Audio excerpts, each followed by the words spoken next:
The marble is cold beneath my fingertips, colder than the January air biting at my exposed skin. I stand across the street, huddled in my coat, looking up at the glass and steel titan piercing the bruised twilight sky. The address is burned into my brain now, a scar I trace with my eyes up each floor, past each window, until I reach the very top. The penthouse. $10 million, paid for with lies and secrets, bought for her. My breath catches in my throat, a painful, ragged sound lost in the city's roar. He thought he was so clever. He thought I'd never find out. He thought he could build her a sanctuary in the clouds while our life crumbled at his feet. But he didn't know about the ground shifting beneath him, about the man who was about to buy the sky out from under his feet. He didn't know about my father. Let me know where you're watching from and what time it is right now. If this story resonates, if you've ever felt the ground disappear beneath you, tell me in the comments. And if you haven't already, please subscribe. It helps me more than you know, letting me share these stories with you. My life, before the cracks began to show, was a portrait painted in muted golds and soft, expensive fabrics. Our apartment, high above Central Park, was less a home and more a curated space for showcasing success. It smelled of polished wood, rare flowers delivered twice a week, and my husband David's expensive cologne.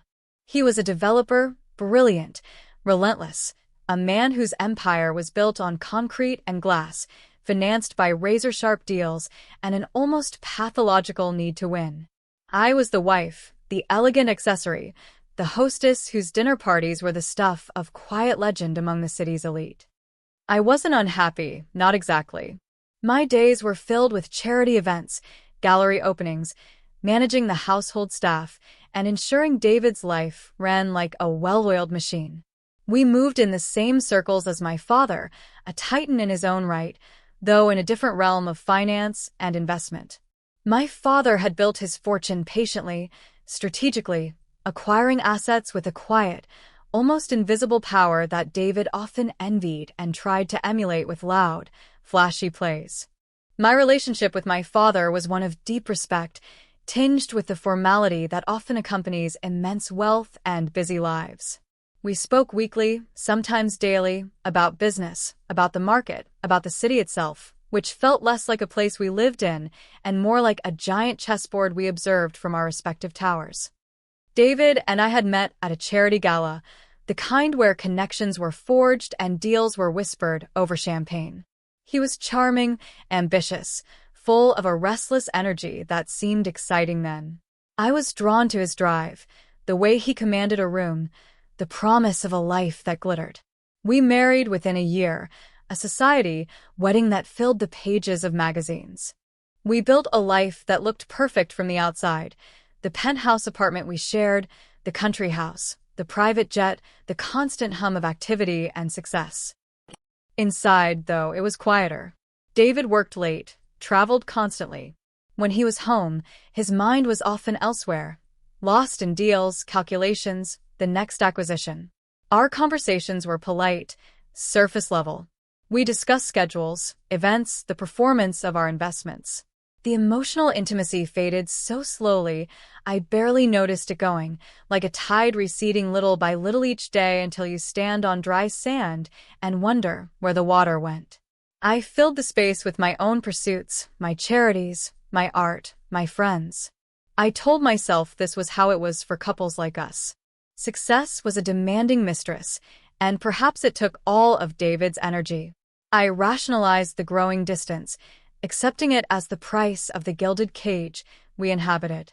My desires were simple. I thought then security, stability, a life of comfort, and respectability. I longed for a deeper connection with David, yes, a warmth that wasn't there, but I buried that longing beneath the layers of my busy, curated life. The first hint wasn't a lipstick stain or a suspicious text message. It was colder, more clinical. It was a financial discrepancy. Our finances were managed by a team, meticulous and discreet. But I handled some of the personal accounts, the smaller ones David didn't bother with, the ones for household expenses, my allowances, things like that. One day, reviewing a statement for a rarely used joint account, I saw a series of large transfers. Not enormous enough to trigger alarms with the main financial team, but too large for anything I'd authorized, too frequent to be a mistake. They were transfers to an offshore account, layered and complex, clearly designed to obscure the origin and destination of the funds. My stomach clenched. It wasn't the money itself, not initially. It was the secrecy. David never hid our finances from me. Not on this level. Everything was transparent, meticulously accounted for. These transfers felt deliberate. Sinister. I didn't confront him immediately. The first struggle was internal. Was it a legitimate business expense I wasn't aware of? Was it something illegal? My mind went down every dark alley, but the right one. Infidelity felt too messy, too pedestrian for David. His betrayals, I thought, would be on a grander, colder scale, the kind that ended careers, not marriages. I started digging. Quietly. I used my own contacts, my own access. I had built a network over the years, a different kind of power base. Discreet inquiries were made. I learned that the offshore account was linked, loosely, to a shell corporation registered in a country known for financial secrecy. The corporation's name meant nothing to me. Then came the next piece, seemingly unrelated. An overheard conversation at a party. Two women, talking about a mutual acquaintance, a woman named Anya Petrova. They described her lifestyle, her sudden, extravagant spending, the rumors about a wealthy married man. The name Anya Petrova lodged in my mind. It circled back to the Shell Corporation. The beneficial owner, hidden behind layers of legal obfuscation, had initials that matched. A.P. The pieces began to click together, forming a picture I desperately didn't want to see. The secrecy, the money disappearing into a ghost account, the rumors about a mistress living lavishly. The early struggles were trying to reconcile the man I thought I married, the driven, successful, if emotionally absent, partner, with the man who was building a secret life. I felt a cold dread settle in my bones. Doubt gnawed at me. I watched David, searching his face for clues, for guilt, for anything. He was the same, outwardly busy, focused, slightly detached. It made the deception feel even colder, more clinical. There was no grand passion, just calculated secrecy. The rising challenges were discovering the sheer scale of his betrayal. The offshore account wasn't just for gifts or expenses. It was funding something massive. My investigation, initially hesitant, became relentless. I hired a private investigator, recommended by a trusted friend who had navigated her own messy divorce. The investigator was a ghost, leaving no trace, working through layers of proxies and digital footprints. The Shell Corporation wasn't just a pass-through, it was the purchasing entity for a major real estate transaction. A luxury property. And not just any property. The Penthouse. The one in the building I stood outside of just now. A $10 million acquisition, paid for in cash, funneled through a labyrinth of accounts and corporations designed to ensure David's name never appeared on a single document.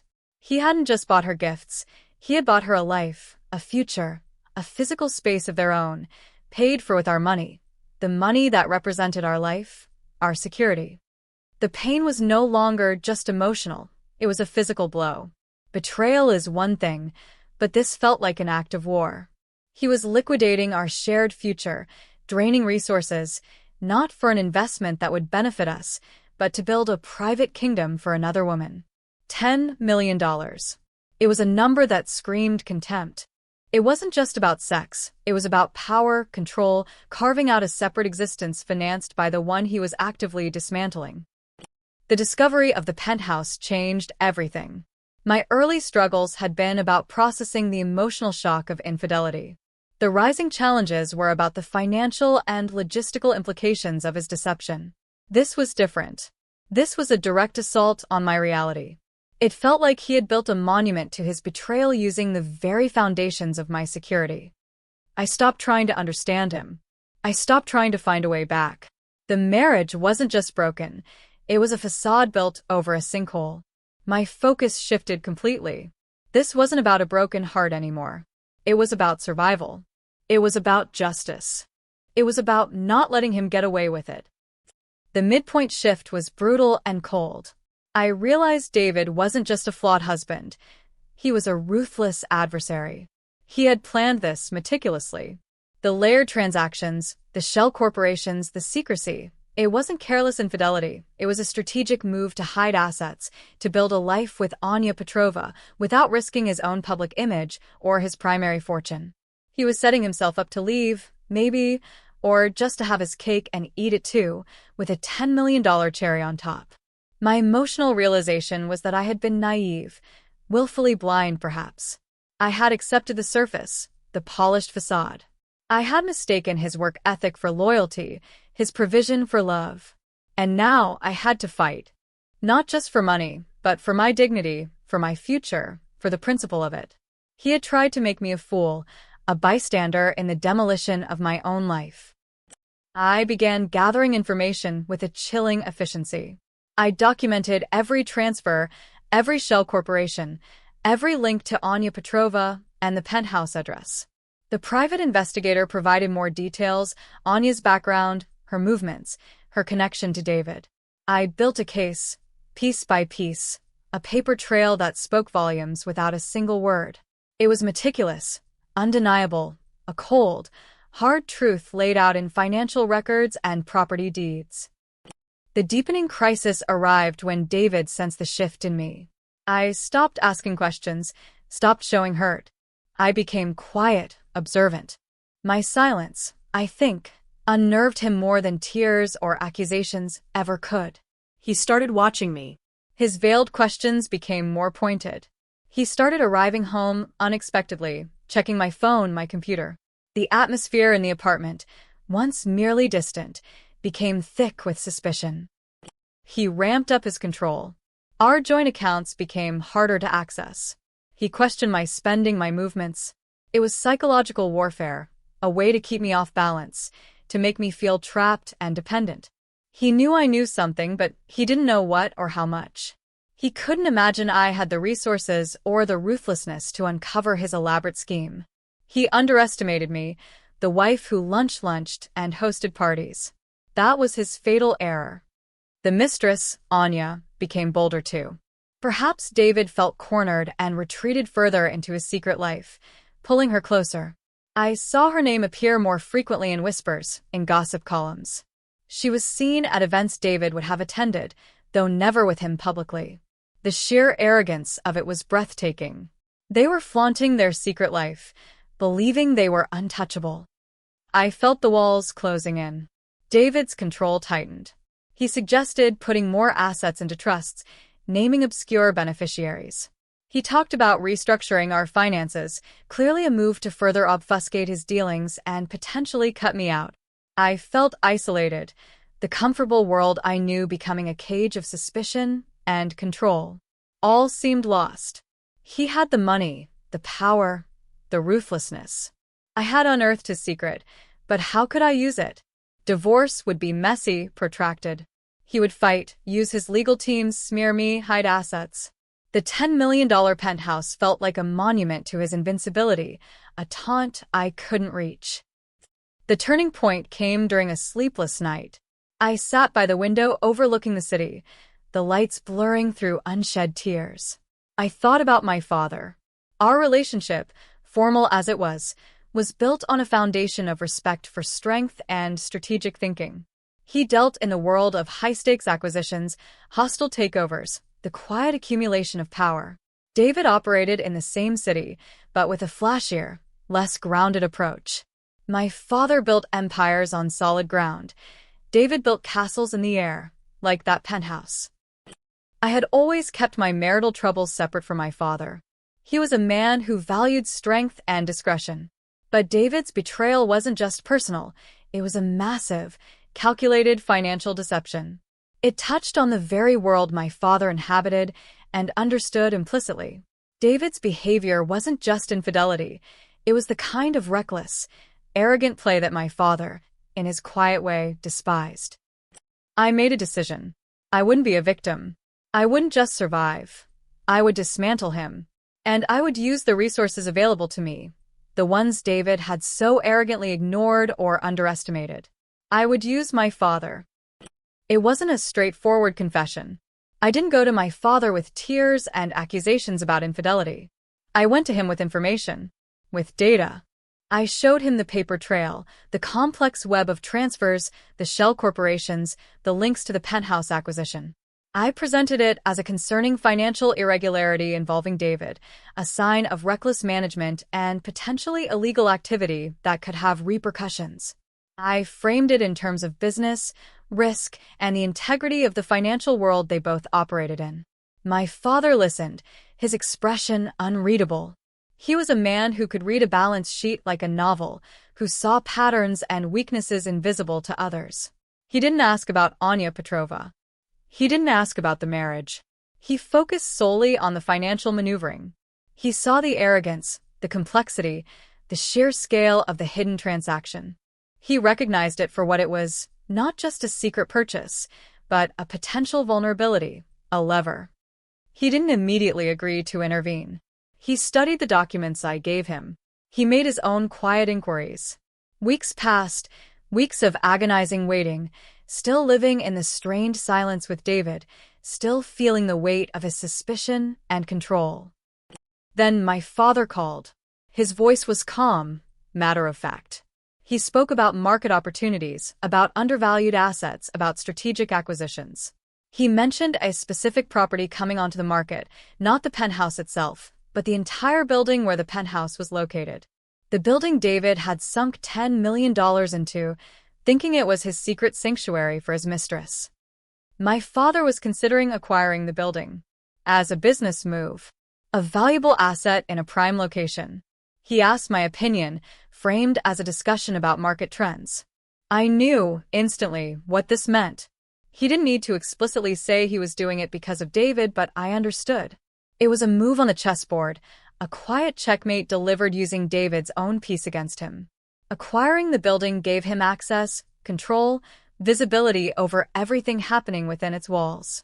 It made David's $10 million secret impossible to contain. The climax unfolded not with a shout, but with a phone call. I wasn't present when David received the official notification of the building's acquisition, but I heard about it. The news rippled through the city's real estate and financial circles like a shockwave. My father's company, known for its strategic, often sudden, major acquisitions, had bought the entire building. David was reportedly in a meeting, closing a deal, when the news broke. He received a call from his team, confirming the rumors. His reaction, as described by someone who was there, was instantaneous and total. He didn't shout, didn't rage. He simply collapsed. Not a theatrical faint, but a physical giving out. His face went ashen, his eyes wide with a sudden, dawning horror. He slumped in his chair, the color draining from him, the air leaving his lungs. He understood, in that single, crushing moment, what it meant. His secret, his carefully constructed fortress of betrayal, was now owned by my father, the man whose daughter he had systematically deceived and defrauded. The $10 million penthouse, his untouchable sanctuary, was now a unit within a property controlled by the very man who had the most reason to expose him. My father's acquisition wasn't just a business deal, it was a quiet, devastating act of strategic warfare. The plot twist, the beautiful, cold twist, was that David's power wasn't in the money he spent or the lies he told. It was in the secrecy. And my father, by acquiring the entire building, had utterly stripped away that secrecy. The management of the building now reported to my father. The records, the tenant information, the details of ownership, including the shell corporation that owned the penthouse, all of it was now accessible to my father's organization. David hadn't just lost control of the building, he had lost control of his narrative, his future, his very ability to keep his secret buried. He came home that night, not with his usual arrogant stride, but moving like an old man. The air in the apartment was thick enough to choke on. He looked at me, really looked at me for the first time in a long time. His eyes weren't filled with suspicion or control anymore. They were filled with terror. He didn't need me to say anything. He knew. He saw the quiet confidence in my stance, the lack of fear in my eyes. He saw the connection between my father's move and his own downfall. He had spent years underestimating me, seeing me as passive, decorative. He had built his deception on the assumption that I was too naive, too powerless, too reliant on him to ever challenge him, let alone uncover and dismantle his world. The collapse wasn't just physical, it was the collapse of his carefully constructed reality. The man who prided himself on control had lost it all in a single, elegant move orchestrated by the family he had tried to betray. His face, usually so composed, was a mask of disbelief and dread. He finally understood the power dynamic he had ignored. He had married the daughter of a man who owned the city, literally and figuratively, and he had dared to build his house of cards in that man's backyard. The confrontation wasn't loud or dramatic in the way I had imagined during sleepless nights. It was quiet, devastating in its simplicity. He tried to speak, to bluster, but the words caught in his throat. "You," he whispered, the accusation hollow. I just looked at him. There was nothing to say. My silence was louder than any scream. The paper trail, my father's acquisition, the undeniable truth hanging between us, it said everything. He saw his future flash before his eyes. Public humiliation, ruin, the potential unraveling of his entire empire if my father chose to press the advantage. And my father, protecting his own, always pressed the advantage. The aftermath was swift and clinical. The divorce proceedings were expedited. David, facing the very real threat of my father's formidable legal and financial power being unleashed not just in the divorce court but potentially investigating the source of the $10 million acquisition funds for the Penthouse, caved completely. He couldn't afford the scrutiny, the public exposure of his elaborate scheme. He agreed to my terms, which were, frankly, generous. He gave me everything I asked for, a significant settlement, properties, investments. It wasn't about punitive financial ruin for him. It was about securing my future and reclaiming what was rightfully mine, without a protracted, soul-destroying fight. My father's shadow loomed over the entire process, a silent enforcer ensuring swift compliance. The Penthouse? Anya Petrova? They became irrelevant pieces in the larger game. With the building under my father's ownership, the shell corporation that owned the Penthouse was easily exposed. The lease or ownership was terminated. I heard Anya was evicted, left scrambling, her $10 million dream evaporating like smoke.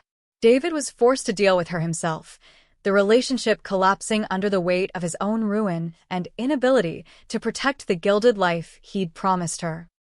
My father never spoke directly about David's infidelity or the specific betrayal. He simply ensured that David faced the consequences of his reckless financial actions within the realm my father understood best, business. It was a quiet, powerful vindication. He didn't need to raise his voice. He just needed to own the building. I moved out of the penthouse apartment we had shared. It felt tainted, haunted by the secrets and lies it had contained. I found a new place, smaller, simpler, but entirely mine. I began to build a life independent of David's wealth and status. The money I received was leverage, not validation. The true victory wasn't the settlement. It was the reclamation of my own agency, the knowledge that I had navigated the storm and emerged on my own 2 feet. The experience changed me, hardened me. I learned that appearances are just that, a carefully constructed facade. I learned that betrayal comes in many forms, some far colder and more calculated than passion. I learned the quiet power of information and patience, and the strategic advantage of understanding the field of play. And I learned that my father, for all his formality, had his own fierce way of protecting those he cared about. There's no neat, happy ending, not in the traditional sense. The scars remain. Trust is a fragile thing, easily shattered. But there is a profound sense of freedom. The gilded cage is open, and I walk out into the city air, lighter, colder, but undeniably stronger. I look up at buildings differently now. I see the structures, the deals, the power dynamics beneath the surface. I see that sometimes the most powerful move isn't a direct attack, but a quiet acquisition that changes the entire game. If this story hit close to home, I'd love to hear your version, whatever form it takes. Drop a comment with where you're listening from and what time it is. And thank you for being here. Subscribing truly helps bring more of these stories to life.